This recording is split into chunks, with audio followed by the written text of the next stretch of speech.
And onto the latest with respect to Ebola cases in the Democratic Republic of Congo and Uganda that have surpassed 600 mark according to the Africa Centers for Disease Control and Prevention. Now the cases rise as response efforts face operational constraints across the region. The death toll has climbed 102 as of Monday as per officials. The Africa CDC noted that health facilities in several affected areas are in poor condition and often lack potable water, personal protective equipment and decontainment contamination supplies as well.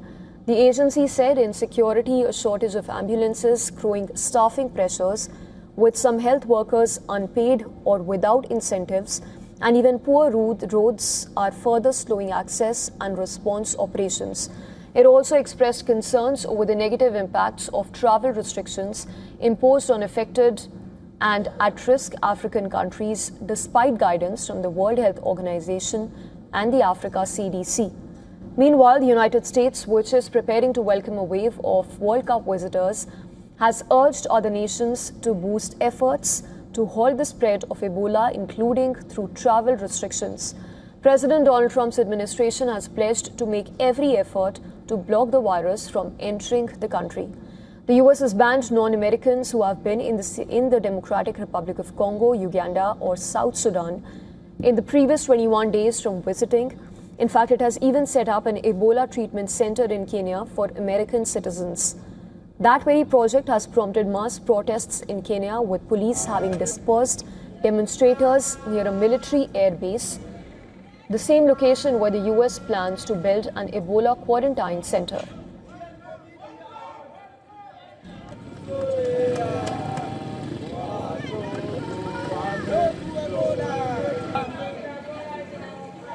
Come amid opposition to the idea of bringing potential carriers into the country. One person was even shot dead on Tuesday in clashes with police. 2 people were killed in protests last week in Nanyuki, where frustration has only been growing as Kenyan and US authorities publicly reaffirm their commitment to the plan. Also last month, US officials had said that Washington intends to send Americans exposed to Ebola while abroad to a new facility in Kenya rather than flying them back home. A Kenyan court later suspended construction of the facility, with the petitioners citing concerns about Kenya's fragile health system and the lack of transparency surrounding the bilateral agreement.